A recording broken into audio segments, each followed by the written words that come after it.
Вирус вирусом, а сессию никто не отменял, разве что привычного. Тет-а-тет с педагогом уже нет давно. Все онлайн, и после дистанционного обучения зачеты на удаленке уже привычны. Как проходят итоговые испытания у студентов топливно-энергетического колледжа, увидим в репортаже Хавы Гагиевой. Даем ему разграничение. То есть сколько с одной стороны, то есть X у нас вот такая ширина. Микрофон, наушники и объектив камеры. Сегодня этого достаточно, чтобы провести дистанционное обучение. А между тем в учебных заведениях подводят итоги учебного года, а значит сессия на носу. Вот и Северокавказский топливно-энергетический колледж решил идти в ногу со временем и провел первую зачетную неделю онлайн. Сессия у нас идет в два этапа. Есть зачетная неделя, и есть экзаменационный период, правильно?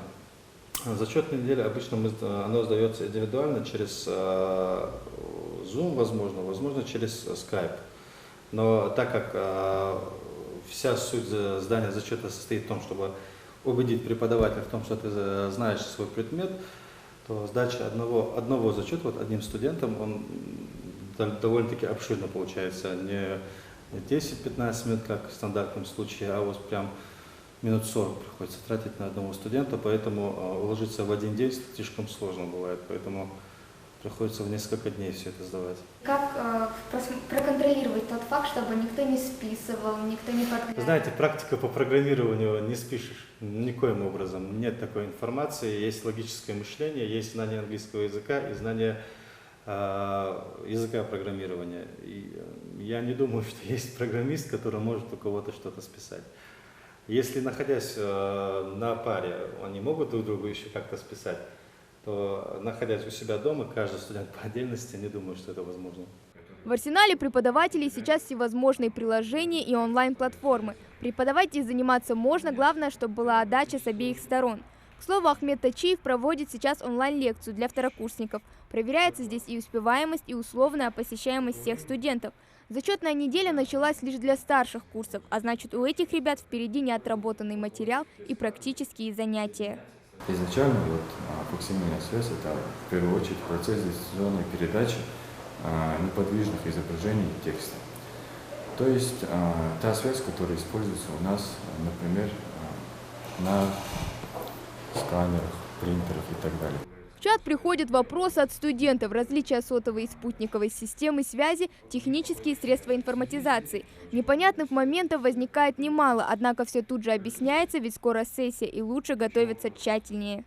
Все происходит и в видеоформате, и в Zoom-формате, и также дополнительная работа происходит именно, как вы говорите, скидывают вам, когда вы задаете вопросы, например, для определенных людей определенного типа.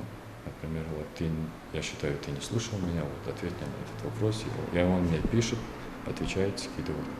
Колледж в режиме онлайн с самого первого дня карантина, впрочем, как и все учебные заведения. А преподавателей можно поделить на две группы. Те, кто с легкостью освоили дистанционку, и те, кому пришлось изрядно потрудиться. Опять же, стоит отметить, что преподаватели нашего колледжа начали изучать вот эти технологии, так как уже без этого они не могли вести свои занятия. И, соответственно, они вышли на такой уровень, который им позволил бы в дальнейшем заниматься студентами по дистанционному обучению. Если режим самореализации будет продлен, мы будем данную технологию также применять успешно и, соответственно, передавать эти технологии и студентам. Лиза Долова преподает не первый год, однако с дистанционным обучением не сталкивалась. Первые 3 месяца отдала себя полностью работе, ведь ребята могли написать в любое время, признается женщина. Но для ее студентов зачетная неделя позади. Зачет как у меня проходил, значит, вот как обычно мы в классах как делаем, дали билеты, взяли, сели готовиться. Тут такой возможности у них не было. Почему? Потому что билетов самих там я не могу, чтобы они выбрали билет. Я, значит, допустим, 20 билетов, четко задаю вопрос по любому билету, и они должны были прямо на прямой связи отвечать. Возникали ли у них трудности именно? Я бы не сказала, что по моему предмету, у меня философия предмета, сам предмет, вы знаете, что подразумевает, да, это общение, это разговор. Не было особых трудностей. Мы обговаривали, я им давала больше времени на разговор, потому что тратила свое время. Работали практически, сейчас еще месяц уразы выпал, и работали до времени ифтар, практически я с учениками работала, потому что никто не спал, и мы отработали очень хорошо. Нет трат на дорогу, да и времени на подготовку больше. У дистанционной сдачи сессии есть плюсы, что не скажешь по поводу практики. И если с учебной можно было хоть как-то справиться, то с производственной дела обстоят куда сложнее. Сейчас вопрос стоит касательно производственных практик, потому что все предприятия, естественно, закрыты, они не могут взять детей, у нас ограничение 10 человек. Соответственно, производственная практика на данный момент никак не происходит, и как ее завершить, пока еще вопрос не решен не только у нас, а вообще в России, потому что неработающие предприятия, мы не можем запустить детей. Касательно часов, здесь было все просто, лекции отдавали как есть в дистанционном формате, кое-какие практические задания, в данном случае на информационном отделении, компьютер у нас есть практически у всех, задания выполнялись, они нам их скидывали, мы их проверяли и, соответственно, выводили какие-то оценки. Что касается абитуриентов, то для них все пока не ясно. Прием документов начнется только после сдачи ЕГЭ, а это не раньше середины июня месяца. В учебных заведениях уже подошел период для сессии, однако если кто-то уже сдал зачеты, то и у других они только предстоят. Не исключено все же, что сессию перенесут на более поздний срок после завершения самоизоляции. Студенты же верят, что при всех плюсах дистанционного обучения на онлайн-экзамене можно будет списать.